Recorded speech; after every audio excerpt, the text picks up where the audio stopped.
I don't know if my slides are going to look very good on the screen tonight, but whatever. First off, I just want to say thank you all very, very, very much for being here and for your attention and for hanging in this long, and thank you. So, let me see if I can figure this out. Okay, here's me in about 2004 with a guy, I don't know, some of you might recognize him, named Warren Buffett. This was me at my last job. Like, I had about 17 jobs in my youth, like through high school and college. This was my most recent employment, full-time employment. And I quit. So why did I quit? Hanging out with people like this? That's what I'm going to tell you about today. But just an FYI, my name is Cody McKibben, and I'm not worth $62 billion. So if that's what you're after, you should probably find someone else to learn from, like Warren Buffett, or I don't know. But today I'm going to tell you what I chose to do instead. So I quit this job, probably like a lot of people, after reading 4-Hour Workweek. And one of the quotes from Tim Ferriss that really stands out to me is this one: people don't want to be millionaires, but they want to experience what they think only millions can buy.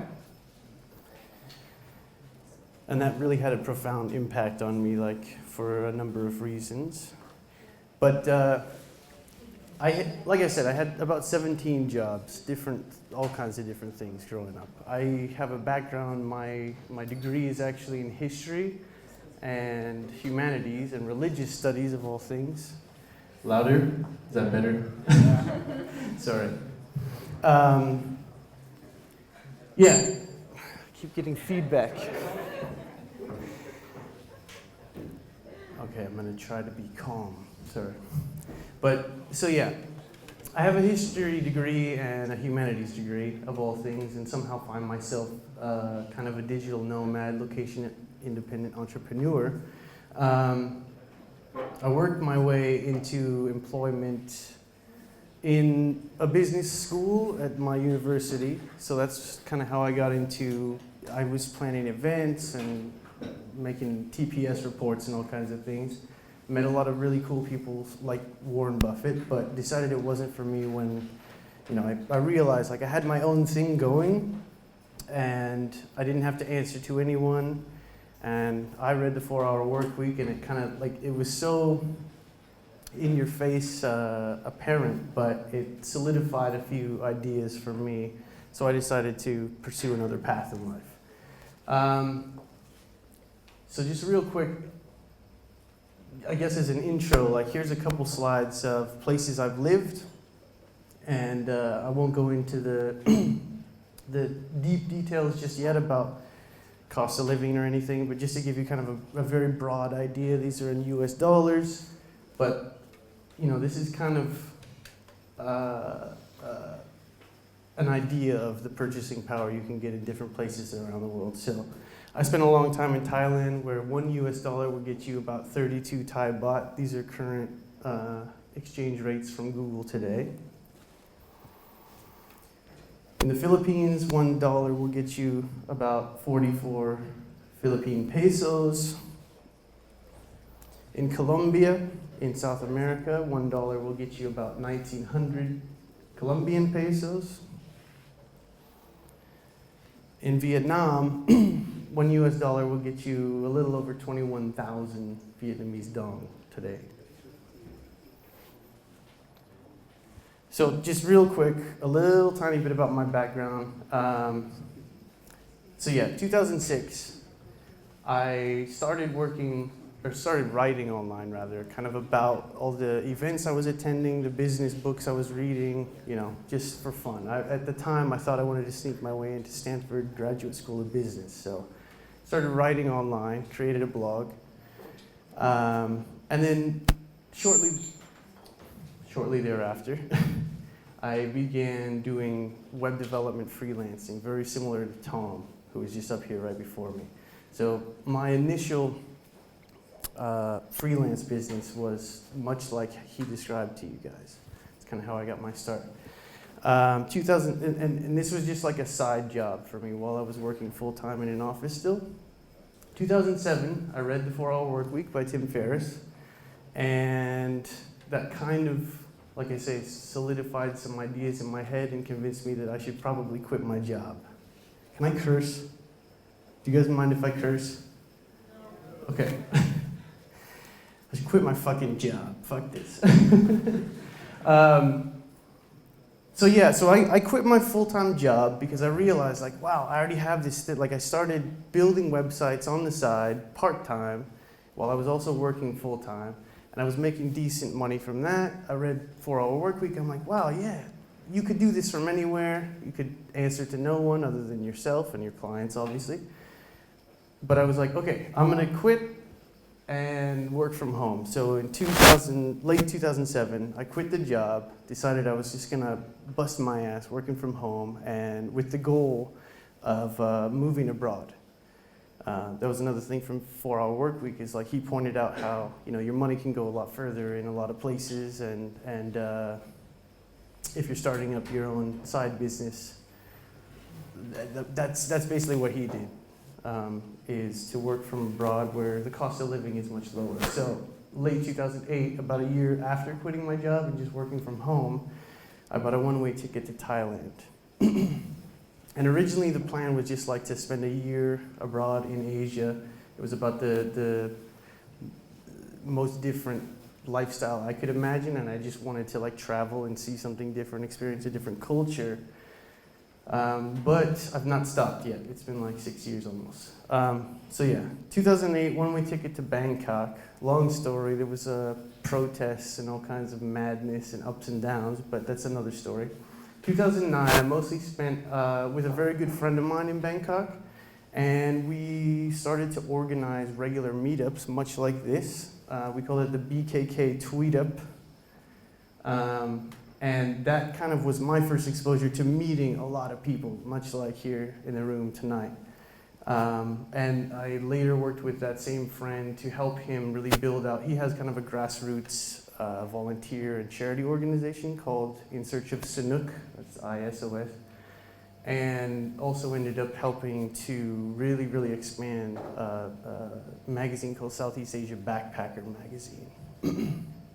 And so by 2010, I kind of expanded from just web development and building simple blogs. I started out working with a lot of authors, eventually worked my way more into actual kind of strategy consulting with business owners, with authors, and into productized services where I helped, I don't know if anyone knows, but Simon Black, Sovereign Man, I helped them kind of get off the ground early on.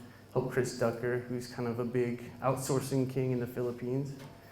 2011, I had so many people, so many emails in my inbox every week from people saying, oh, that's so cool that you can run a business and, you know, travel around, work whenever, wherever you want, and ended up doing a lot more coaching, kind of one-on-one, helping people that wanted to do similarly, and ended up building a membership community and like an online training course called Digital Nomad Academy.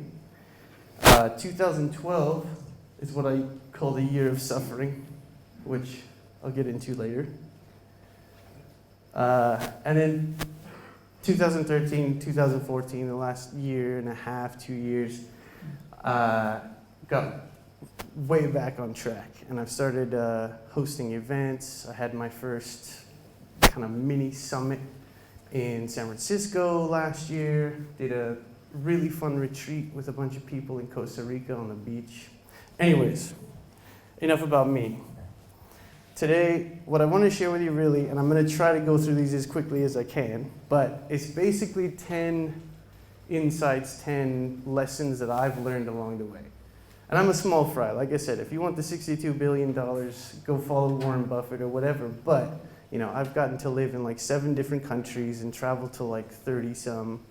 And basically live on my own terms. That's what I'm about. So if that's something you're interested in too, here's my top 10 lessons I've learned so far. Number 1, there's a lot of people out there who talk about like setting up a blog, which is great. but like promise, you know, you just set up a blog and overnight all these riches, which is not true. You know, a blog. So number one lesson is a blog is not a business, but it is. Sorry, it is. It's our equivalent these days, I think, of a business card. Like, I don't even carry business cards anymore, and I'm sorry because a lot of people ask me for them, but I don't have them. But it's like your online home base, your headquarters. And what I learned really early on is that if you have something online, some presence, where you can talk about your ideas and what you're working on and, you know, share things like that, that is a place where, or that's a way that it makes it very easy to connect with all kinds of people these days. And frankly, like, nobody's out of reach. A lot of my early clients were pretty big authors. I've met multi-millionaires, big CEOs of different companies over my travels, pretty much solely because of my online presence. So basically, just overview, like, get involved in the conversation online somehow. Whether it's writing, that's a skill you do need to develop, but whether it's that or just participating in Twitter, you know, something. If you're not doing it, do it. It's a great way to connect with people. Number 2 tip is basically, again, like another thing, it's never too late, is to start whatever your side hustle. I call it find a stepping stone, because I think for most people, if you want to start a business, it's really hard to go from like employee mindset to being a complete business owner or CEO of something, you know? You can't do that overnight. So I tend to recommend with most of my students and customers, like, if possible, take skills from whatever it is you do, from your career, and if you can make it work somehow, turn that into a freelance gig, turn that into a side gig. One key is to find, like, what's at the center of your abilities and your interests and kind of market demand. I'll show you a slide in a second that kind of goes into that a little bit more. But yeah, basically, it's never too early to start something on the side. If you're in this room, like, you should, if you don't already have something on the side besides just your job, you should. Like, tomorrow, put something up, you know, some offer, something you're good at, something you enjoy doing, put something out there. And at the very least, you know, if you don't think you're ready yet to go into freelancing or doing your own kind of work online, it's always possible to maybe negotiate a remote work agreement with your current employer. You know, maybe you can, like Christian said, like, they have kind of a test period where people will work with them in the office for a while, but then eventually you can work from home or work from wherever. A lot of the work that we do these days, it doesn't really matter where you are. And if you didn't recognize him, this is actually Banksy doing his side hustle when he was still full-time employed. I don't know if anyone knows Banksy. So this is the graph about, like, I call it the sweet spot. When you're just getting started, you want to find the intersection between what you do really well, what you're great at, what you have a skill or knowledge in, and what you want to do or what you enjoy, what your passion is, what's fun, and what you can be paid to do. So, like, what's a profitable problem to solve for people. So if you look for the things that are, like, right in the intersection of those three, that's where you want to be. So point number 3, free work. I didn't realize this for a while, but yes, gasp, free work. I think if you're going down that path of freelancing, it's really great. It's a shortcut to success if you can find key people to basically offer your services, your help to for free. I don't recommend anyone, like, undervalue themselves, but one of my buddies, Charlie Hohen, who talks about this idea a lot, he has a TEDx talk and a book about it. Look him up at recessionproofgraduate.com. But basically, the idea is you want to find someone who, fits your ideal target market, someone who ideally is fairly visible. They have a big audience, or maybe they're the CEO of some company or whatever, like someone who's not a nobody, but who you look up to, ideally. Maybe someone who's writing you follow, but that you can spot an opportunity. You think maybe you can help them with something specific, offer that help. And that's a great way, if you do a great job, to get testimonials, to get referrals, to basically get your business off the ground. So that's what happened to me. This is my first client, Rajesh Sethi. And he is like either the CEO or the president or the chairperson of 8 different companies in Silicon Valley at any given time. Like, he's always got new projects and kind of moving around, but he's really, really involved in the whole Silicon Valley scene.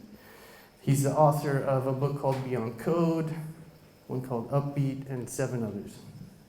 And he's got 13,000 followers on Twitter or whatever. He was written for Huffington Post and others.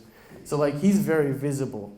I found him through blogging and slowly connected with him just through like commenting on his stuff. Like, I found him fascinating. I found everything he wrote really compelling, inspiring. So I just started to slowly build a relationship with him through blogging, through Twitter, through sending emails back and forth. And one day, he came to me. He knew that like, I'm kind of in this space. I have a lot of creative friends, a lot of like programmer friends. He's like, do you know anyone who can build me a WordPress site? This is back in 2006 when WordPress was still fairly new. And what I did, I'd been playing around with it as a hobby, building my own websites for years, just for fun. And what I actually did, I did ask around to my friends that were proper engineers and designers and things. No one knew that at the time. So I spent the next 3 days just building the most fantastic, beautiful site I'd ever built in my life at that point. Didn't answer him, but so I could turn around and email him back and say, I didn't find anyone, but I made this for you. I just kind of want to offer it to you. It's yours if you want it, I didn't expect any payment in return. And thankfully, he was really impressed with it. He loved it. So that became his new website. And he sang my praises. He started to refer all kinds of business to me, all his colleagues. Every time he had a new project or a new business, he'd come back to me. He referred his own sister to me. So if I hadn't taken that opportunity and kind of done something for him to provide value up front, I probably would not be in the position I'm in at all right now. Which leads me to lesson number 4, which is to find a mentor. He kind of grew into a mentor for me and gave me a lot of encouragement really early on and a lot of advice on how to properly get my business up and going. Like I said, he referred all kinds of business to me.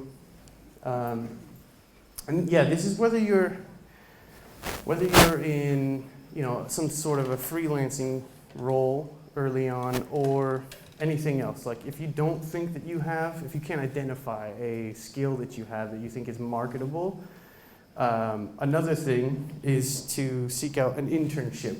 But basically find someone who inspires you, someone who you want to do something similarly with your life, with your business, and try to build a relationship with them. Just a couple quick links. A couple of my friends that have, in the last few years, I'll try to put these up online somewhere for you guys. But a couple people I know that have offered internships and job opportunities in the last few years occasionally. Empire Flippers, Lynchpin.net, and Tropical MBA. But basically, it's a good idea. If you don't have something of your own that you can take off and run with, then find someone who you can work for and learn from. Even if you do have your own thing, it's not a bad idea to learn the ropes from someone with a lot of experience. So number 5, use geo-arbitrage. That's what it's all about. This is why I've been traveling for 6 years. So the basic ideas, and this is all in the 4-hour work week for anyone who's read it, but what I've practiced for several years now is basically living and traveling in places where the cost of living is much lower than it is for me back home. And then selling services or products to high-value markets like all over Europe, the UK, US, Australia, etc. Because it's, simple math. You're earning a strong currency, it goes a lot further in a place where the cost of living is much lower. So if you're just starting out, you're bootstrapping a new idea, whether it's freelancing like I started out with and Tom, or you're building a bigger business even, it's not a bad idea to basically leverage that principle that like you can live for much cheaper in a developing country for, even if it's just a certain period of time, not indefinitely, but while you get things off the ground. So real quick, just a few figures from myself and a lot of friends of mine who've lived in different places around the world. This is like basically the all-in cost of living in a lot of different places. Let's just put them up for a second. But just to kind of give you, and sorry, it's all in US dollars, but just to kind of give you an example.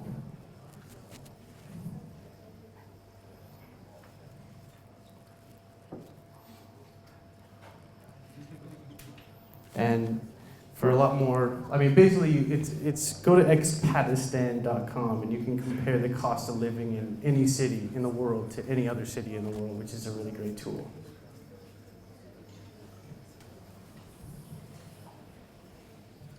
And Tim Ferriss said, again, fun things happen when you earn dollars, live on pesos, and compensate in rupees.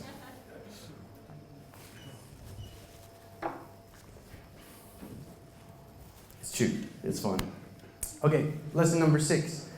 Don't build in a vacuum. Whatever the fuck it is you're doing, don't do it in a vacuum. And I mean in isolation.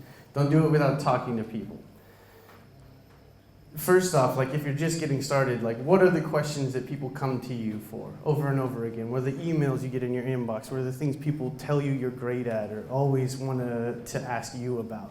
Like maybe that's an area you should build your freelance services or your business around. I see way too many people who, they think they have this great idea, and so they spend like 6 months or a year or 3 years and thousands of dollars building something without ever speaking to a soul about it, And it might be a great idea, but usually either they never even get it out there in the world, or when they do get it out there in the world, it's not anywhere near as successful as they would have hoped it would have been. And I personally really hate seeing people spend a lot of their time and their money, resources building something when they don't know for sure whether it's what people want, whether people are willing to pay for it. So whatever the hell it is you're working on, actively seek out and ask questions of people in your target market, like all the time. Like, what do they call it? Sign a non-disclosure agreement, right? And NDA. That's so old school. Don't do that. Fuck that. Don't do that. Just talk to people. Yeah, people could copy your idea, but if they can copy it and be profitable and do a great job at it, then you suck, basically. Because if you're already invested, if you're already working on something, like who's gonna take the time and the money, resources, and whatever to catch up with you and do better than you? Like you should, if that's the case, then you need to find something better. But always be talking to people that your business model applies to. And another great thing is to, I won't dig too deep into it, but like I call it a pre-sale or pre-sales marketing. If you can, utilize a blog or whatever you have at your disposal, whatever platform, to try to build an audience, build an email list, utilize things like surveys or contests, even whatever you can get people engaged with, but like kind of bring them into the process, make them part of the story, and get that feedback about what you're building. Let them kind of help craft your service or your product with you. That's a great way to build a product. Okay. Number 7. This one kind of speaks for itself. Ship. Just get it out there. Whatever it is you're working on, don't sit on it forever. Just give it to the world, see what happens, see how people like it. This is something I did with my first online product. Reid Hoffman, who built LinkedIn. If you're not embarrassed by the first version of your product, then you launched too late. I love that. It's true. I hated the first version of my community, but we made a lot of money, so. Number 8, MasterMind. 2012 was the year of suffering because it was the one year I was living on the beach in like a 3-story, 3-bedroom townhouse 10 minutes away from the beach in tropical paradise in Thailand. It was great. I loved it. But I didn't really hang out with any colleagues. I didn't have people around me that were doing similar things. So I could go to the beach every day and enjoy a beer and watch the sunset, which is fun. Nothing wrong with that at all. But being truthful with you guys, you need to always have good people around you. You need to have people you can speak the same language with, people that are doing similar things. A mastermind is a group of people that you meet with on some regular basis that have similar goals and you can kind of share with each other. This is probably the biggest one out of all 10. You are the average of the 5 people you spend the most time with is a quote from Jim Rohn. So look at the 5 people around you. I'm not saying like totally get rid of anyone, but if you want a certain lifestyle, you do need to be critical about the people you allow to be around you and hang out with people that you want to be like. Whatever that is, like business, fitness, everything. Real quick. You can read this, but it really is who you know. So seek out the right people to spend your time around. And seek out opportunities to, even just like this, opportunities to, be a part of a community or meet with like-minded people. That's the biggest thing. The worst year of my business was 2012 because I was just hanging out in isolation on the beach, which was fantastic, but it was really hard. So. And the great thing is that today, online, we have so many tools, so you don't necessarily even have to be face-to-face, but stay connected with people who you share similar goals with. Just a quick resource from Sovereign Man. If you are seeking to kind of break into circles or networks that you have no idea, look this up. It's a really good free book, free download.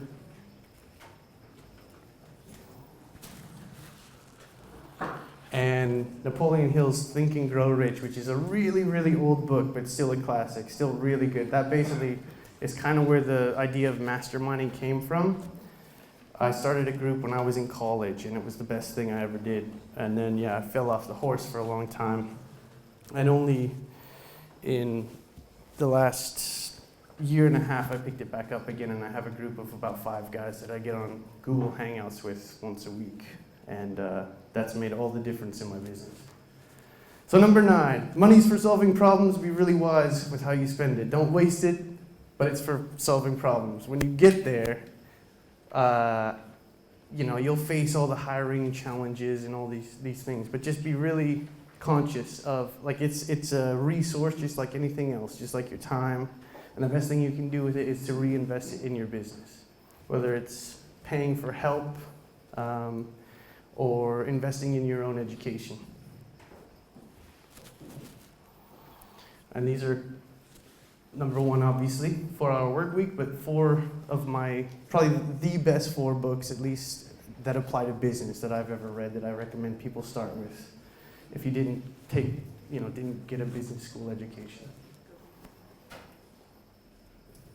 Josh Kaufman's book is excellent. That's an MBA in a book right there. Last one is have a reason.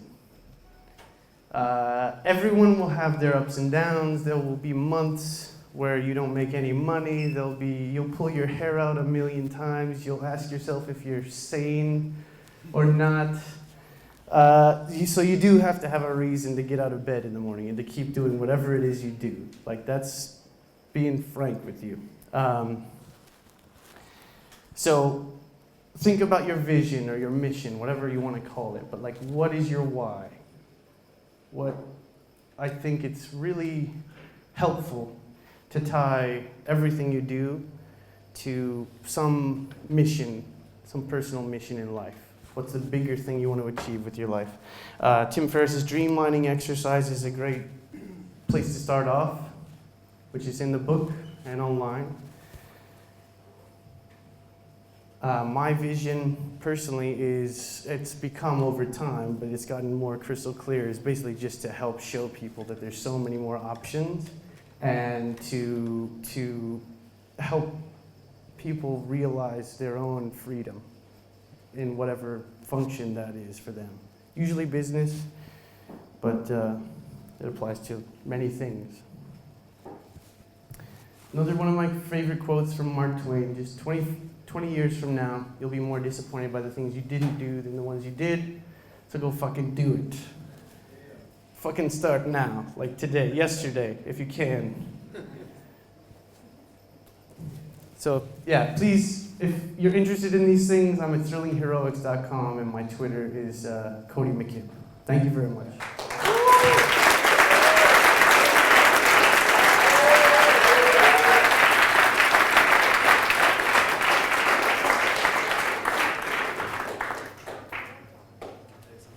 Any questions? I'm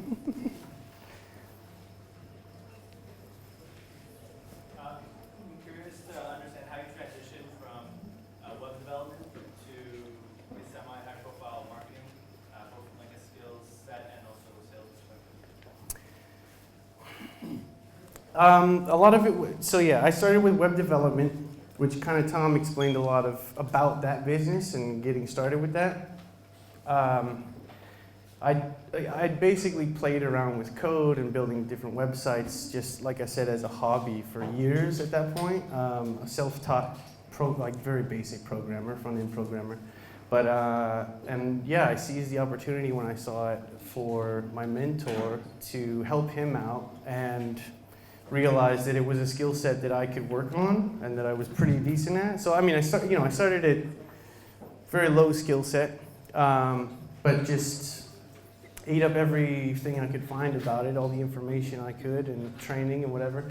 And so anyways, like slowly over the course of 3 years, and basically helping answer different questions and overcome different challenges for the clients I was building websites for, that took me naturally through also helping them figure out how to increase their sales online and how to improve their copy and how to engage their users through social media, et cetera, et cetera. So I don't know if that's a very satisfactory answer, but it was kind of like a natural extension over time just to get into more of the strategy of how to utilize an online presence as opposed to just like the design, Time for one more question. What? I wanted to ask about virtual assistants. Have you ever used one? Do you have any general advice? Yes, I played around with a lot of different like part-time virtual assistants, mostly out of the Philippines.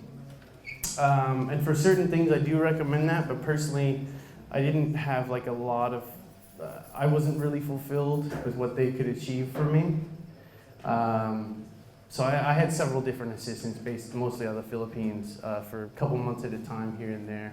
But in 2013, I actually hired my first like real staff member who's based in the US, in Arkansas. And so he's basically my community manager. He does a lot of my social media. And I think, it'll take a while to get to a point like that where you can actually pay someone's real salary. But if you find the right person, it's probably, if you want someone who can think for themselves and take initiative and kind of understand your mindset about your business, depending on what you do, then it's probably better to go with someone based in your home country. But, there's a lot of simple things that, outsourcing to Philippines or India or wherever is really useful for. One service, I'm not sure for you guys with certainty, but one service I do recommend having a look at least is called Zirtual with a Z, like the word virtual, but with a Z. It's based out of the States, so depending on your needs here, I'm not 100% sure whether it will fit, but it's they take kind of that VA model that's really popular in India and Philippines and etc. But they have like really well-trained, qualified people in the States doing that, fulfilling all kinds of different online needs that people have. So thank you very Yeah. much. Thank you guys. Thank you very much.